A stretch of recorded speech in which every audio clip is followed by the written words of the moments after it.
Mr. Negative allows me to do something I've always wanted to do in Commander for a very long time, which is win the game, but also win by dealing just 1 damage to each opponent. And in this video, I'll break down a deck that does not just only that, but something a little bit extra. Welcome to Absolute Cardboard, where we focus on budget decks, cool accessories, and building a collection you can be proud of. Today we break down a deck featuring Mr. Negative. Mr. Negative is a 7-mana value Orzhov commander. He's 5/5 with Vigilance and Lifelink, and when he enters the battlefield, you may exchange your life total with a target opponent. If you lose life this way, draw that many cards. That's right, baby, Mirror Universe in the command zone. Not only that, but you can also use the ability to draw a boatload of cards in a reverse, inverse, multiverse, necropotent sort of way. We'll use that to our advantage in a few ways, but make no mistake, our ultimate goal here is to reduce our life total to 1, swap our life total with the remaining opponents, and deal them 1 damage, thus eliminating them. This video is sponsored by me, Alan, from Absolute Cardboard. Did you know that for half the price of a Play Booster Pack, you can support this channel here on YouTube or on Patreon? That's right, for just $3 a month, you can support the most dynamic and engaging Magic personality on the entire internet. Members get early access to videos, as well as members-only videos where I spout insane hot takes. If you enjoy these videos, or if I've saved you some money with my reviews or budget deck lists, consider becoming a member. This deck falls into bracket 3 for just 1 essential game changer, and I would actually feel okay running it in bracket 2, but if your group is full of bracket sticklers, then yeah, technically this is a bracket 3 deck, but like, not really, it's the bracket system. And even though I generally prefer to focus on budget decks, this one is not budget. The posted deck comes in at around $350, a good chunk of that being in the lands, but also a few heavy hitters are kind of needed in the deck to pull off the dream. Without them, the deck isn't the deck. As always, the link to the full deck list will be in the description below, where you can also find links to my Patreon, where you can support the channel, get early videos, and members-only videos. You'll also get all those benefits by becoming a YouTube member as well. Or you can check out a few cool 3D printed deck boxes. The description section will also have a link to my 2-color mana base explainer, which I think is fairly applicable here, just in case you need some help with the mana base. But without further ado, I present Drain You.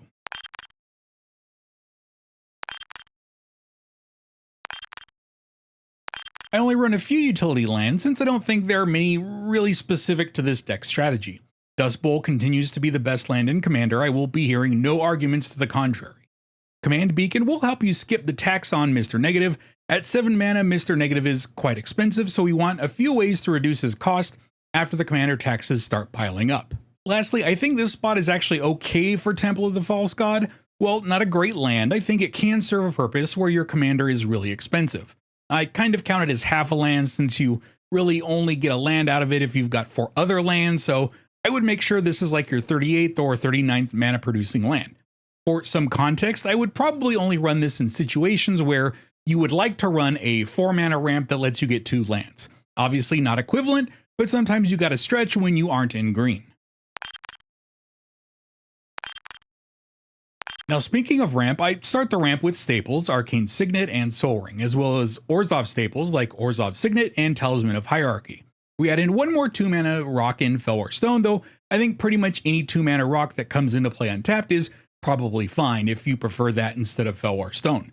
I may swap in Everflowing Chalice and try that out since it can produce more mana in the late game, but I use that in a lot of my decks, so I'm just trying to wean myself off it. Dark Ritual and Cabal Ritual provide us with a bit of a surprise factor. See, the deck needs a good chunk of mana to really pop off, and when your opponents can do the math to see what you're capable of, they can kind of play around it, and instant speed mana gives you some extra ways to play around that. Deep Gnome Terramancer is a solid card, and lets you get some continual ramp with land ramp, which Orzhov sorely needs, especially when your commander has a big fat butt, mana value. We finish off the ramp with Thran Dynamo because we want big chunks of mana. You could replace this with like Gilded Lotus or anything in that range of producing 3 mana. I think one of the ways you can kind of catch up an environment of green ramp is to use 1 turn in the early to mid game to catch up big, like an artifact like Thran Dynamo or Gilded Lotus. They'll do that just fine. It won't be as good as ramping a lot of lands, but in casual tables that should allow you some level to maintain parity. I run 4 wipes with a focus on low cost. Dam, Kaya's Wrath, and Wrath of God are all just there to wipe the board cheaply and efficiently.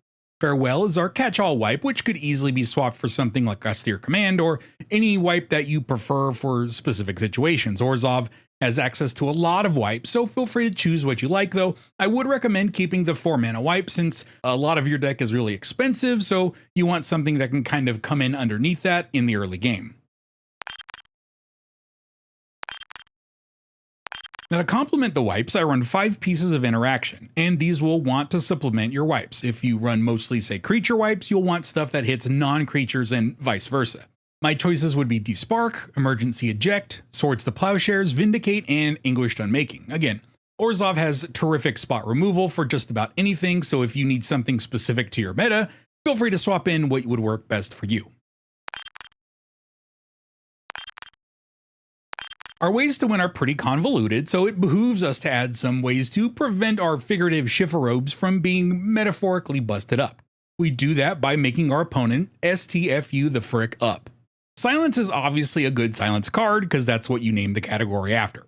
Orm's Chant is similar, which doesn't make sense because how can a chant be silent? I mean, come on, Mark Rosewater, think a second before you name your cards.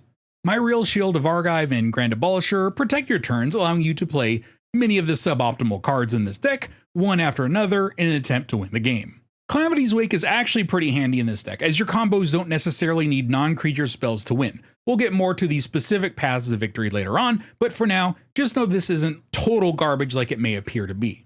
Rounding out the silence cards is Voice of Victory, another silence effect with a sonically inclined title. And no, I ain't talking about no hedgehogs. One thing about the sculpting in this deck is they are all permanent cards. In control decks like this, I generally prefer permanent sculpting, where the longer you draw the game out, the more advantage you can get as opposed to, say, like a one-shot spell. Black Market Connections and Phyrexian Arena are both going to get you a card a turn at worst. You can just run these out, set them and forget them. Trouble in Pairs and Smuggler's Share will get you cards when your opponents do things, and they also rhyme. These can also work as deterrents, making players slow down unless they want to quote-unquote feed the fish.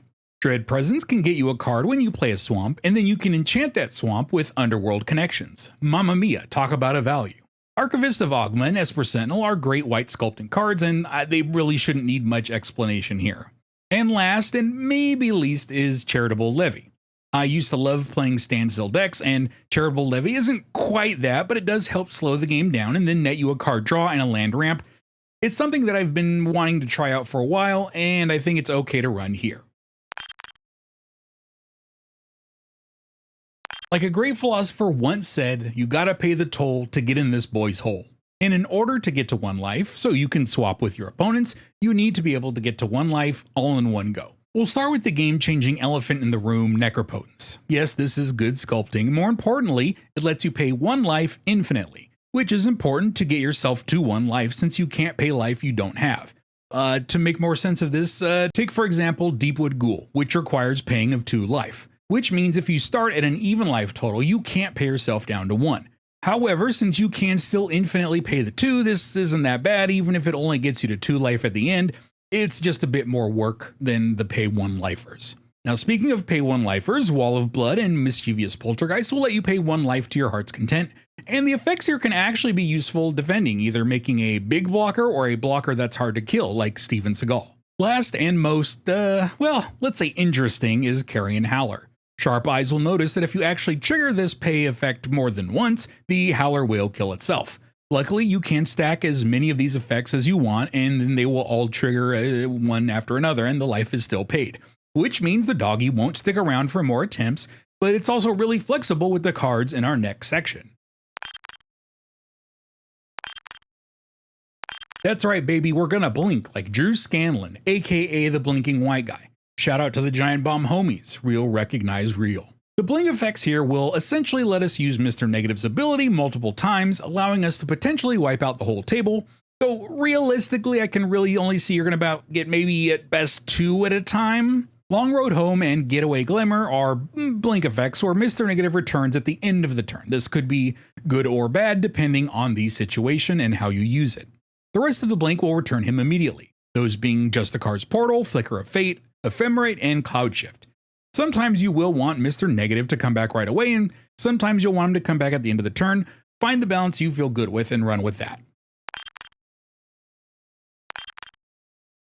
In addition to the blinks, we're going to double down by doubling Mr. Negative's ETB. And when you think about it, doubling Mr. Negative's ETB means he's Mr. Positive. These are all pretty similar, some requiring paying mana to activate, some will just trigger. Elish Norn, Mother of Machines, and Gandalf the White are creature-based automatic duplication, while Panharmonicon is an artifact for automatic duplication. Stronic Resonator and Lithiform Engine will both require an activation cost, so make sure to figure out the mana required going into a negative turn when you plan on using these. Now, one thing to keep in mind is that the doubling effect is that you don't really need to necessarily finish people off with these triggers. In fact, since you get 2 triggers, you can play Mr. Negative to swap to a lower life total, draw a bunch of cards, and then switch again to the highest life table in the group to keep yourself safe with a handful of cards. Since we are going to want to drop dangerously low in life, we want to have some measures to protect ourselves. So think of these cards like Magic the Gathering versions of vaccines. They work, and everyone agrees they work, unless you are controlled by a worm or happen to be Playboy's Playmate of the Year 1994. Lich's Tomb and Phyrexian Unlife will both keep you around if, for some reason, you get stuck at 1 life while trying to negative someone. Herald of Eternal Dawn doesn't really keep you alive, it just makes so you can't lose the game. I kind of like this because you can flash it out before your turn, you drop it, have it primed for a risky negative turn. Angel's Grace is probably the best one, though you can still pay your way to negative, as this only prevents damage dealt below 1. So in that sense, you can pay your way to 0, then negative someone for an instant kill. Now, speaking of kills, let's say we do get to 1 life and we get a negative trigger to resolve. What next? Well, these cards are how we finish the game. Dogged Pursuit is nice because you can just get it out there any turn before the negative turn, and it just ends up finishing players off when you end your turn. Cauldron Familiar can wipe the table for just 1 mana, cast it after you do your negative tricks, and then make a Reddit post about how Cauldron Familiar killed everyone with 1 activation. Ayara, First of Locthwain, and Corpse Knight will deal table damage when another creature comes into play, specifically a black creature in the case of Ayara. We do have a fair number of creatures to follow up for these, but the real coolness is that when these effects can be stacked alongside Mr. Negative's effect to have Mr. Negative resolve first, and then the finishing blow from these creatures resolving afterwards. Now, that's the fun way to win, and that's generally how we're going to want to win. But there are a few super secret tech ways to win, and they all confirm that size does matter. Imperial Armor, Imperial Plate, and Hand of Vecna will each buff a creature equal to the number of cards at your hand. With these, you can swap lives with someone low on life, draw a crap ton of cards, and swing at another player with like a 30-30. Not to mention that you can sculpt your hand for the optimal follow-up. Sword of War and Peace is similar, but it deals damage equal to hand size when the creature deals combat damage, so you still have to connect.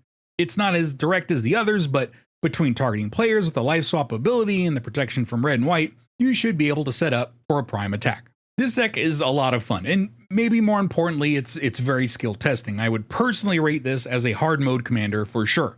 More difficult to navigate and win? Sure. Slower? Sure. But way more rewarding and fulfilling when you do win.